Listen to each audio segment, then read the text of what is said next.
Baldone atrodas 37 km no Rīgas. Tā ir maza, klusa pilsēta ar nesamērīgi lielu skolu un veselu kaudzi pievienotās vērtības. Iedzīvotāju skaits pilsētā aptuveni 2100. Baldonē ir 3 mācību iestādes, burvīga arhitektūra un sena vēsture, kā arī radioaktīvo atkritumu glabātuve. Baldone atrodas mežā starp auguriem, tāpēc te ir vairāk gateri un 2 slēpošanai gatavi kalni, bet nekas no tā neizceļ Baldoni Eiropas acīs tā, kā to agrāk darīja sanatorija. Baldone ar saviem sērabotiem un ārstnieciskajām dūņām ir ārstējusi daudz ļaužu miesas jau kopš 15. gadsimta, taču tikai 18. gadsimta beigās ar imperatora Pāvila rīkojumu tika izveidots kūrorts, kas bijis 3. labākais un lielākais cariskās Krievijas teritorijā. Savas popularitātes un skaistās vietas dēļ kūrorts ir vilinājis pie sevis cilvēkus no visas pasaules. Ja ne no visas pasaules, tad no Eirāzijas kontinenta. Noteikti, ja ne no visas kontinenta, tad no Eiropas tiešām.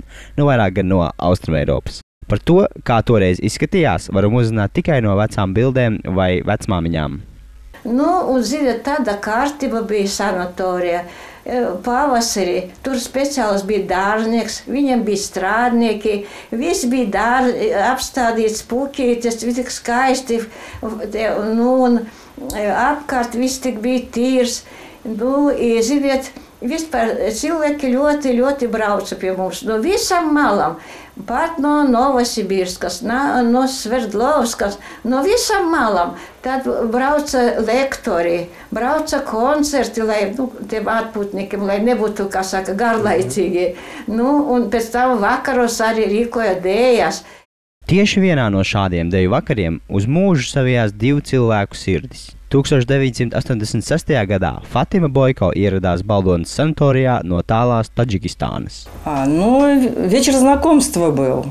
Как начинается сезон, был вечер знакомства. Балдонские ребята были на танцах. Мужчины или ребята. Там много было балдонских. Познакомились.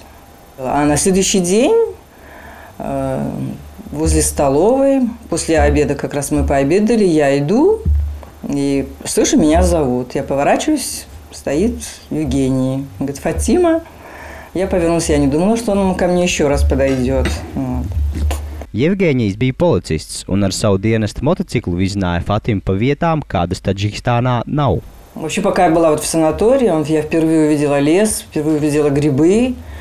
Он меня возил в лес, показывал, как грибы растут, ягоды. Как раз я впервые здесь была на Лигу. Для меня это было вообще праздник. Так каждый вечер встречаюсь возле Белочки, речка, мостик. Вечером, конечно, гуляли. Как всегда, каждый вечер были танцы, кино. В августе 1986 года я его пригласила в гости. Он приехал в Таджикистан в гости. Был роман. Он попросил моей руки у моих родителей и уехал. В октябре 1986 года я переехала жить в Латвию. Здесь у меня в 1987 году моя родилась 3-я любимая доченька Женечка. Евгенijs jau ir miris, taču Fatimas un Jevgenija mīlas auglis Ženja dzīvo Baldonē un drīz absolvēs augstskolu.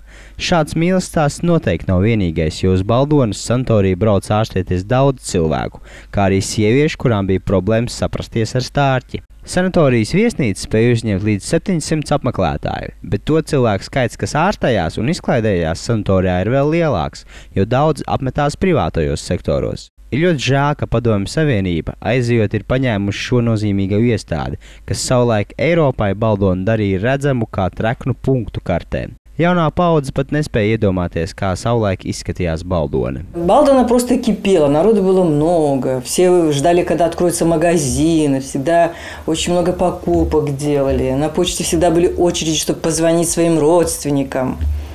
Это сейчас мобильные телефоны, тогда же каждый день там всего 2 кабины в Балдонской почте было, там по часу, по полтора ждали очередь, чтобы позвонить родне. Жизнь кипела. И bija šitas kultūrs, tāds Lišovs, tāds jautrs cilvēks, vienmēr ar akordeonu, atpūtnieki pulcies apkārt, visi tādi lustīgi. Bija tāda dzīve, varēja redzēt, ka cilvēki dzīvo, priecājās, nekā kā tagad. Man, ziniet, es nevaru aiziet uz to sanatoriju. Tur viss ir izlaupīts. Negribas runāt.